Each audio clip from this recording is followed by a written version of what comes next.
നമ്മുടെ ഏത് പ്രശ്നം എടുത്ത് നോക്കുകയാണെങ്കിലും പല പ്രശ്നങ്ങളിലും വില്ലൻ പലപ്പോഴും പണമായിരിക്കും.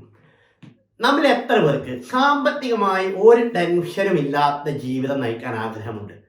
അത്തരം ആളുകൾക്കുള്ളതാണ് ഈ വീഡിയോ. അൻസാർ അഹമ്മദ് വിധിയും. അപ്പോൾ നമ്മളെല്ലാവരുടെയും ലക്ഷ്യം സാമ്പത്തിക സുരക്ഷിതത്വം ഉണ്ടാവുക എന്നുള്ളതാണ്. നമുക്ക് ആവശ്യമുള്ള പണം വരുമാനമായിട്ട് നമുക്ക് വരണം. അതൊരു വലിയ യാത്രയാണ്. എളുപ്പമാണ്, വളരെ എളുപ്പമുള്ള ഒരു കാര്യമാണ് നമ്മൾ സംസാരിക്കുന്നത്. അപ്പോൾ അതിലേക്കുള്ള ആദ്യത്തെ സ്റ്റെപ്പാണ് നമ്മളിന്ന് സംസാരിക്കുന്നത്. ഒന്ന്, നമുക്ക് ഡെസ്റ്റിനേഷൻ അറിയാം, എങ്ങോട്ടാണ് പോകേണ്ടതെന്ന് അറിയാം. അഥവാ സാമ്പത്തികമായി ഒരു പ്രതിസന്ധിയും ഇല്ലാതെ നമുക്ക് ആവശ്യമുള്ള ഇൻകം നമുക്ക് വരുന്ന രൂപത്തിലേക്ക് നമ്മുടെ ജീവിതം മാറ്റിയെടുക്കണം. അതാണ് നമ്മുടെ ലക്ഷ്യമെന്നറിയാം. അപ്പം ആദ്യത്തെ സ്റ്റെപ്പ് എന്ന് പറയുന്നത് നമ്മൾ ഇപ്പം എവിടെയാണ് എന്നുള്ളതാണ്. അഥവാ നമുക്ക് പോവേണ്ട സ്ഥലം അറിയാം, പക്ഷെ ഇപ്പം നമ്മൾ എവിടെ നിൽക്കുന്നു എന്നറിയാതെ നമ്മൾ എങ്ങനെയാണ് നമ്മുടെ ഡെസ്റ്റിനേഷനിലേക്ക് പോവുക? ഇപ്പോൾ ഉദാഹരണം പറയാം, നമുക്ക് കോഴിക്കോട്ടേക്കാണ് പോവേണ്ടത്. അപ്പം ഡെസ്റ്റിനേഷൻ അറിയാം, എനിക്ക് കോഴിക്കോട്ടേക്കാണ് പോവേണ്ടത്. അപ്പം അതിലേറെ പ്രധാനപ്പെട്ടതാണ് ഇപ്പം നമ്മൾ എവിടെ ഉള്ളത്. അപ്പം നിങ്ങളിപ്പോൾ കണ്ണൂരാണെങ്കിൽ നിങ്ങൾക്ക് കോഴിക്കോട്ടേക്ക് ഇങ്ങനെയാണ് വരേണ്ടത്. നിങ്ങൾ അങ്ങനെ പോയാൽ മംഗലാപുരത്തേ എത്തുള്ളൂ, അല്ലെങ്കിൽ ഒന്നുകൂടെ പോയാൽ ബോംബെയിലേ നിങ്ങൾ എത്തുള്ളൂ. അതേസമയം നിങ്ങൾ കൊച്ചിയിലാണുള്ളത്, അപ്പം നിങ്ങൾ ഇങ്ങോട്ടാണ് വരേണ്ടത്. അപ്പം ഡെസ്റ്റിനേഷൻ ഏതാണോ അതേപോലെ പ്രാധാന്യമുള്ളതാണ് നമ്മൾ ഇപ്പം എവിടെ നിൽക്കുന്നു എന്നുള്ളത്. ഇതേപോലെ ഒരു സാമ്പത്തിക സുരക്ഷിതത്വത്തിലേക്കുള്ള യാത്രയിൽ നമ്മൾ ഇപ്പം നമ്മുടെ സാമ്പത്തികമായ അവസ്ഥ എന്താ? കുറെ കടമുണ്ടോ? ഒരുപാട് വർഷമായി ജോലി ചെയ്യുന്നു, ഒന്നും ബാക്കിയില്ല, ഇതൊക്കെ നമുക്കറിയാം. എന്നാലും ഇപ്പം നിലവിൽ എന്താണ് എന്ന് നമ്മൾ അസസ് ചെയ്യാന്നുള്ളതാണ് ഏറ്റവും പ്രധാനം. അപ്പൊ 3 പ്രധാനമായ കാര്യങ്ങളാണ് അതിലുള്ളത്. ഒന്ന്, assess your income and expense. നമ്മുടെ നിലവിലെ വരുമാനം ചെലവ് എന്താണെന്ന് മനസ്സിലാക്കാം. അപ്പൊ നമുക്ക് ചില ആളുകൾക്ക്, മിക്ക ആളുകൾക്കും 99% ആളുകളുടെയും പ്രധാനമായ ഇൻകം എന്ന് പറയുന്നത് ശമ്പളമാണ്. സാലറിയാണ് അവർക്ക് കിട്ടുന്നത്. അവരുടെ ഇൻകം അത് മാത്രമേ ഉള്ളൂ, സാലറി ഉള്ളൂ. ജോലി പോയാൽ പോയി, ഇൻകമേ ഇല്ല. അപ്പൊ നമ്മുടെ ഇൻകം എന്തൊക്കെയാണ്? അപ്പൊ ചില സാലറി ഉണ്ടാവും, ചില ആളുകൾ ബിൽഡിംഗ് എടുത്തിട്ടുണ്ടാവും, അപ്പൊ അതിൽ നിന്ന് റെന്റ് കിട്ടുന്നുണ്ടാവും. ചില ആളുകൾ ചില സ്ഥലത്ത് ഇൻവെസ്റ്റ് ചെയ്തിട്ടുണ്ടാവും, അതിന് റിട്ടേൺ വരുന്നുണ്ടാവും.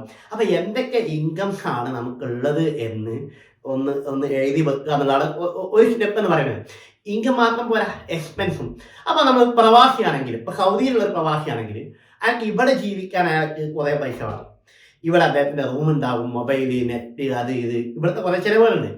അതേസമയം അദ്ദേഹത്തിന്റെ ഫാമിലി നാട്ടിലായിരിക്കും. അപ്പൊ നാട്ടിൽ എത്ര ചിലവ് വേണം അതും ഒന്ന് കണക്കാക്കുക. അഥവാ ഒന്നാമത്തെ സ്റ്റെപ്പ് എന്ന് പറയുന്നത് നമുക്ക് ഇൻകം എത്രയുണ്ട്, അതേപോലെ എക്സ്പെൻസ് എത്രയുണ്ട് എന്ന് കണക്കാക്കുക എന്നുള്ളതാണ്. അഥവാ നമ്മളിപ്പോൾ ഒരു വലിയ യാത്രയിലേക്കാണ്. അപ്പൊ നിലവിലെ നമ്മുടെ അവസ്ഥ എന്താണ് എന്ന് നമ്മൾ പരിശോധിക്കാം. രണ്ടാമത്തെ പ്രധാനമായ കാര്യം നമ്മുടെ നെറ്റ് വർത്ത് കണക്കാക്കി നോക്കുക എന്നുള്ളതാണ്. ഈ നെറ്റ് വർത്ത് സിമ്പിളി പറയുകയാണെങ്കിൽ, ഇപ്പൊ നമ്മൾ ഒരാൾ മരിച്ചു എന്ന് വിചാരിക്കാം.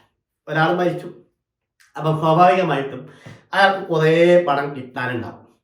കുറേ ആളുകൾക്ക് ഇപ്പം അയാൾ കടം കൊടുത്തിട്ടുണ്ടാവും, അത് കൂടി കിട്ടേണ്ടതാണ്.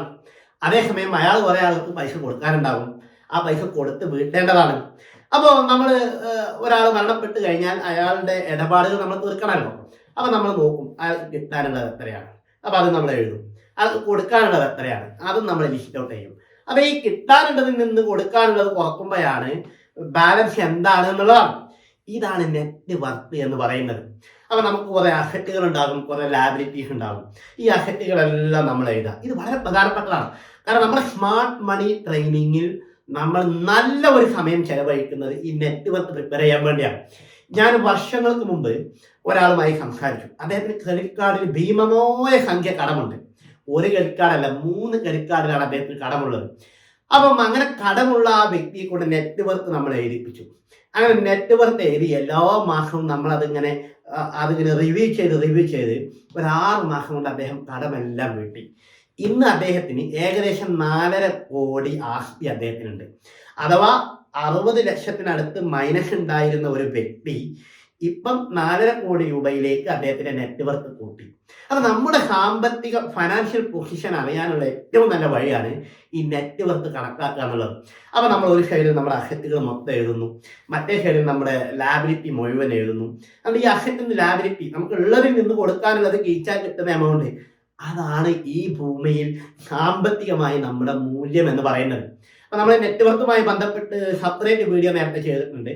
അപ്പൊ അത് കേട്ടാൽ നിങ്ങൾക്ക് വിശദമായി അത് ഞാൻ പറയുന്നുണ്ട്. അപ്പൊ നെറ്റ് വർത്ത് ഉണ്ടാക്കുക എന്നുള്ളതാണ് രണ്ടാമത്തെ കാര്യം. മൂന്നാമത്തെ വളരെ പ്രധാനമായ ഒരു കാര്യം, നമ്മുടെ ഈ സ്പെൻഡിങ്ങിൻ്റെ പാറ്റേൺ ഐഡൻറ്റിഫൈ ചെയ്യണം. കാരണം നമ്മൾ ഈ പൈസ ചിലവഴിക്കുകയാണല്ലോ, കിട്ടുന്നതിനേക്കാൾ വലിയ ചിലവായതുകൊണ്ടാണല്ലോ നമുക്ക് കടമുള്ളത്. അപ്പം നമ്മൾ എവിടേക്കാണ് പൈസ ചിലവഴിക്കുന്നത്? നമ്മൾ ആവശ്യമുള്ള കാര്യങ്ങൾക്കാണോ പൈസ ചിലവഴിക്കുന്നത്? അപ്പം നമ്മളിങ്ങനെ അത് കണക്കാക്കുക. ഇതിൽ അത്യാവശ്യത്തിന് ഞാൻ പണം ചിലവഴിച്ചത്, ആവശ്യത്തിന് പണം ചിലവഴിച്ചത്, അനാവശ്യത്തിന് പണം ചിലവഴിച്ചത്, എൻ്റെ പണം പോകുന്ന വഴി എന്താണ്? ഇപ്പം ചില ആളുകൾ പുതിയ പുതിയ കാറ് ഇങ്ങനെ മാറ്റിക്കൊണ്ടേയിരിക്കും. അപ്പോൾ ഒരു സെക്കൻഡ് ഹാൻഡ് കാർ എടുക്കും. നമ്മളൊരു സുഹൃത്ത് ഉണ്ടായിരുന്നു, ഒരു സെക്കൻഡ് ഹാൻഡ് കാർ എടുക്കും, അത് കുറച്ച് ദിവസം ഓടിക്കും, എന്നിട്ട് അത് കൊടുത്തിട്ട് വേറെ ഒന്ന് വാങ്ങും, അത് കൊടുത്തിട്ട് അപ്പോൾ അദ്ദേഹത്തിൻ്റെ ജീവിതം മുഴുവൻ ഈ വണ്ടിയിലാണ്. ചില ആളുകളുണ്ട് മൊബൈൽ, എന്ത് പുതിയ സ്മാർട്ട് ഫോൺ വന്നാലും വാങ്ങും. അപ്പോൾ അടുത്ത ചിലപ്പോൾ ഒരു 2 വർഷം ആയിട്ടുണ്ടാവുള്ളൂ, പക്ഷെ പുതിയത് വരുമ്പോൾ അപ്പോൾ വാങ്ങും. അദ്ദേഹത്തിൻ്റെ ഒരു വീക്ക്നെസ് അതാണ്. അപ്പോൾ നമ്മുടെ സ്പെൻഡിങ്ങിൻ്റെ പാറ്റേൺ നമ്മൾ ഐഡൻറ്റിഫൈ ചെയ്യണം, എന്നാലേ നമുക്കൊരു മാറ്റം കൊണ്ടുവരാൻ പറ്റുള്ളൂ. അപ്പോൾ ഞാൻ അവസാനിപ്പിക്കുകയാണ്. സാമ്പത്തികമായി ഒരു ടെൻഷനും ഇല്ലാത്ത ഒരു നല്ല സമാധാനപൂർണമായ ജീവിതം, നമ്മൾ സ്വപ്നം കാണുന്ന ഒരു ജീവിതത്തിലേക്കുള്ള യാത്രയിലാണ് നമ്മളുള്ളത്. അഥവാ ഒരു മനോഹരമായ ഒരു വീട് എന്ന് പറയാൻ നമുക്കൊരു സ്വപ്നം, നമ്മുടെ സ്വപ്നമാണിത്. സാമ്പത്തികമായിട്ട് ഒരു പ്രതിസന്ധി ഇല്ലാത്തൊരു ജീവിതം എന്ന് പറഞ്ഞത് അതൊരു മനോഹരമായ വീട് പോലെയാണ്. അപ്പോൾ അതിൻ്റെ ഏറ്റവും ആദ്യത്തെ സ്റ്റെപ്പാണ് അതിൻ്റെ ഫൗണ്ടേഷൻ. ആ ഫൗണ്ടേഷനാണ് ഇപ്പോൾ നമ്മൾ ചെയ്യുന്നത്. നമ്മളിപ്പോൾ സാമ്പത്തികമായി എവിടെ നിൽക്കുന്നു എന്നാണ് നമ്മളിപ്പോൾ നോക്കുന്നത്. അപ്പോൾ അതിന് ഞാൻ പറഞ്ഞു, ഒന്ന് നമ്മുടെ ഇൻകം എക്സ്പെൻസും എത്ര ഉണ്ട്, നമ്മുടെ വരുമാനം എത്രയാണ്, നമ്മുടെ ചിലവ് എത്രയാണ് എന്നൊന്ന് കണക്കാക്കുക. രണ്ടാമത്തെ നമ്മുടെ നെറ്റ് വർത്ത്, നമ്മുടെ മൂല്യം എന്താണ് എന്ന് കണക്കാക്കുക സാമ്പത്തികമായി. അപ്പം മൊത്തം അസറ്റ് എടുത്ത് അന്ന് ലാബിലിറ്റീസ് കുറച്ചാൽ നമ്മുടെ നെറ്റ് വർത്ത് നമുക്ക് മനസ്സിലാകും. മൂന്നാമത്തത് നമ്മുടെ സ്പെൻഡിങ് പാറ്റേൺ എന്താണ് എന്ന് ഒന്ന് ഐഡൻറ്റിഫൈ ചെയ്യുക. ഇത് മൂന്നും ചെയ്യുന്നത് ഇതിൻ്റെ ഒരു ഫൗണ്ടേഷനാണ്. ഇനി നമുക്ക് ഒരുപാട് കാര്യങ്ങൾ ചെയ്യാനുണ്ട്, അത് നമ്മൾ വരും. അപ്പോൾ ഇത് എല്ലാവരിലേക്കും എത്തട്ടെ. കാരണം ഇത്തരം വീഡിയോസ് കുറേ ഇടണമെന്നാണ് ആഗ്രഹിക്കുന്നത്. അതേപോലെ ഈ നമ്മുടെ ഡിസ്ക്രിപ്ഷനിലുണ്ട് നമ്മുടെ വാട്സപ്പ് ഗ്രൂപ്പിൻ്റെ ലിങ്ക് ഉണ്ട്. നമ്മളെല്ലാം മിക്ക ദിവസവും അതിൽ നമ്മൾ ക്ലാസ്സുകൾ ഇടാറുണ്ട്.